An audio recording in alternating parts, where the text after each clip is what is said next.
Hi, I'm Linda Setterberg with the Fairbanks Reentry Coalition. The Fairbanks Reentry Coalition envisions a community that's safer and stronger by being supportive of returning citizens. Our mission is to create a community where returning citizens have the keys to successfully achieve their personal goals. Today, I have with me Kerry Phillips. Kerry and I met a couple years ago. Seriously. Yeah, over 2 years ago now. Yeah, and we were at a resource fair, and I had my booth, and she was angry. And she kind of, she just came to talk to Tammy Axelson and I, who was the co-chair of the coalition at that time, about her story and the obstacles she was facing in reentering our community after a criminal charge. And so I just would like Kerry to tell her story a little bit, how she got involved in the coalition. Like I tell everyone, if you want to, have some help, get involved and we'll help, And Tammy, I know, talked to her a lot about how we hope for change in the criminal justice system that made it possible for returning citizens to access the life that they wanted and for the changes to come. So anyway, Kerry today is the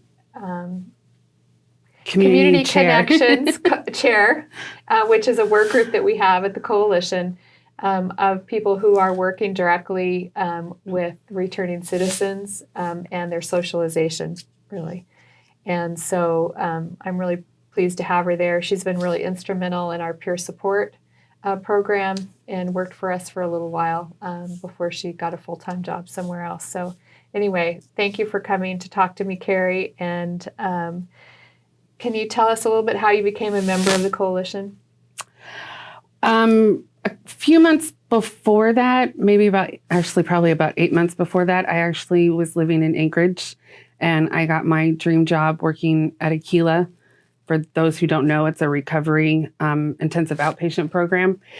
And I'd been there about 3 weeks, and I was called down to my boss's office, and they knew about my previous conviction, the felony that I have. That's not technically on my record, but it is on my record because I received an SIS, and Aquila was okay with it, and they hired me. But because they received Medicaid from the state was not okay with it, and they had to let me go. And things kind of spiraled for a little bit, and then that August, I met you, and I did not realize I was angry. But just talking to you about it, and then you had, told me about some of the programs you wanted to do, and it was something that I think we need a change in the justice system. Clearly, what we've been doing is not working. Mm-hmm. And so I got started with the coalition, going to meetings and volunteering for Marcia. And we did a couple, like the RAP program with you. Mm-hmm. And then, a year later, we had the peer support mm-hmm. program up and running. Yeah. Yeah. It was fast. Yeah. Yeah, it was really fast. What's the most significant thing that you've accomplished by being involved in the coalition?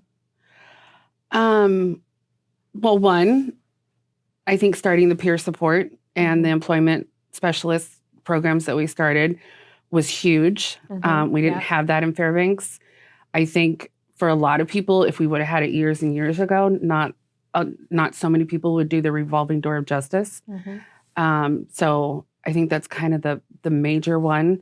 And then also building connections in the community, mm-hmm. Having connections with landlords and employers who are okay with hiring people that have a background and are mm-hmm. willing to give them a second chance. I think that knowing those people in the community helps. Yeah. I think those are the two biggest for me. Yeah. Well, and then taking over as the community connections chair, we do the fun stuff once a month, like the paint nights or mm-hmm. the game nights. I think those are the two ones that we've really done. That we like the most. Yeah. Yeah. Yeah. That's awesome. So what keeps you involved in the coalition? Because now you're working somewhere other than the bridge. What keeps you involved? The people, for one. I mean, I would like to know that, again, had I had what we offer now years ago, I would not have gone down the rabbit hole so far. Especially, when it comes to the mental health kind of aspect and getting people to realize that they need to get evaluated and treated, and that could just be their hurdle and they just don't realize it. For me, that's one of the biggest ones. And I enjoy it. I enjoy what I do. I enjoy working with that type of population. I enjoy the fact that they can see that you can go from nothing to everything. I mean, You pretty much lost everything, didn't you? Oh, I lost everything. Yeah. Absolutely everything. My family finally was at the point where they wanted nothing to do with me, to the point my mom was going to get a restraining order if I went to the house or called her at work. Before then, they'd always been there to pick me up. And I got on a plane December 12th and came back to Fairbanks, and I had to stay at the rescue mission for about 4 months. But it only took about 4 months for me to get a job, got an apartment,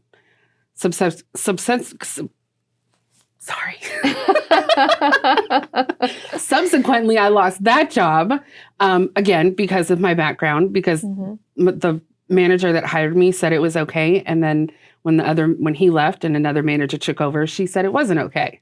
And I was scared to death I was going to lose my apartment. But thanks to my mom and my best friend, I was able to keep it. And then I got the job part-time at the Caroline, and then went full-time with the Caroline and with the Bridge. And, I have a car now. I'm getting ready to buy a new car. I've got an apartment. I've got more than enough stuff in the apartment. And most importantly, I have my family back. Yeah, that's wonderful. Almost all my family. Yeah. Some family members take a little bit longer than others, don't they? Yeah. Yeah. Yeah. Well, when I met Kerry, she was actually riding a bike everywhere. Oh yeah, I did that too. And so it was like, oh my gosh, I can't believe you're riding a bike. And I also was her peer support in a sense, because I went with her to a few appointments where she was having some difficulties with providers, and to be her advocate. And so we kind of modeled what peer support looked like, in that first year that I had the job. Well, and especially with the mental health, because I think a lot of people, and not just reentrants, have a really bad habit of not advocating for themselves. And it's a big, long story that we won't go into, but my mental health provider was basically screwing me over and lied to my face. And it took me and Linda going down there for something to actually change about it. And it's sad that it had to come to that. Right. But, it does help having somebody else there. Yeah. Yeah. And I think we've tried our very, very best in every way to improve relationships with providers, so that we can, just when they see us and they hear us call, they know who we're representing and that we're going to be in their corner. So I think that's been a good thing. Yeah. Yeah. Yeah. How do reentry services make Fairbanks safer and stronger? I think when people get out of jail and they don't have resources, or the people that can't go back to their villages are now thrust into a community they don't know. I think by being a part of your community helps. And I think a lot of them aren't, or they don't know how, or they don't know what they can do or shouldn't do. Because a lot of it is shame too. You don't want to have to stand there and tell, a doctor or a cop or somebody in the same room for a meeting that, you spent 5 years in jail or 10 years in jail, or, that you had a drug addiction. I think there's a lot of shame behind it. And I think that's another thing that we're trying to overcome, that yes, this horrible thing happened to you, or you chose these horrible decisions, but it doesn't have to define who you are. Right. Yeah. Do you think people really believe in change? I think some do. I really do. I can honestly say that I used to not be one of those people. I mean, I was the straight A kid in school. I went straight to college. I got a degree in justice. Like, I, at that time, believed that the justice system needed to throw all the criminals away and, get rid of the keys. And it wasn't until going through my addiction and, of course, my felony that I have on my record to actually open up my mind. And people can change. Mm-hmm. And you just have to want it. And, it's okay to ask for help. I think that's the other thing that a lot of people are afraid to do, to ask for help. And, there's a stigma against it that you're weak if you ask for help, especially in the criminal world, and it's not. I think it takes a stronger person to ask for help. Yeah. And we have known a few people, right, who just ask for help at every step along the way, and they've made huge progress. Yes. So it's very rewarding. Yeah, it is. Yeah. It's great to see, some of the girls that when I used to go into the jail and when we could, amidst COVID, we can't, but, and we would sign them up for the bridge and then we'd see them when they get out. And there's a couple of them that I actually keep in contact with today. And it's great to see that they're, I know of one girl who has a job, is able to take care of her kids, has her own place, just bought her very first car all on her own. So, it's exciting. It is exciting. Yeah. Fairbanks Reentry Coalition values are compassion, respect, commitment, being inclusive, non-judgmental. To you, is there one of those that just really speaks to you and that you think is the most important? Yeah. Just from somebody who used to be highly judgmental. Yeah. Before I made, these horrible decisions in my life, the non-judgmental is the biggest one for me. Mm-hmm. Because people would look at me all the time and say, you don't look like a drug addict. Well, what is a drug addict supposed to look like? What is a criminal supposed to look like? Yeah. You can't judge somebody by what they've done. You have to judge them by what they're doing. Yes, they make mistakes, but they don't have to pay for it for the rest of their lives. Right. People can change. I have proven it time and time and time again. Mm-hmm. And if I can do it and went through hell and back, then I think anybody can. Yeah. One of the things I love about you is that when you do the paint nights for our clients, you also bring your mom and your friends. Yeah. And actually it's a friend of yours who runs the paint night. And so, to me, it's like, really change happens in a community. It doesn't happen by ourselves. We can't do it by ourselves. No. All change happens because a community comes around someone and believes in them, gives them hope.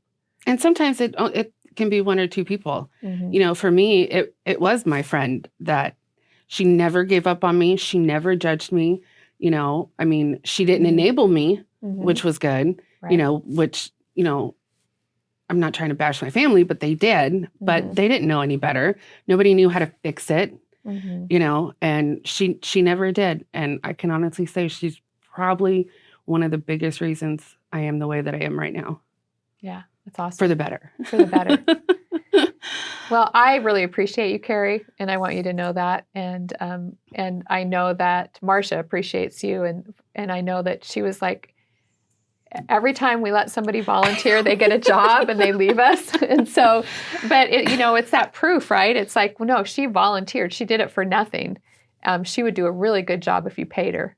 Yeah, right. And I do. and we kind of have that, going on a little bit right now, where we have some volunteers that are working with us, and hopefully, they're going to catch a vision for what we're doing and enter in. So anyway, if you're interested in the Reentry Coalition and being part of Community Connections, Kerry Phillips is your girl. Get in touch with us. Thank you.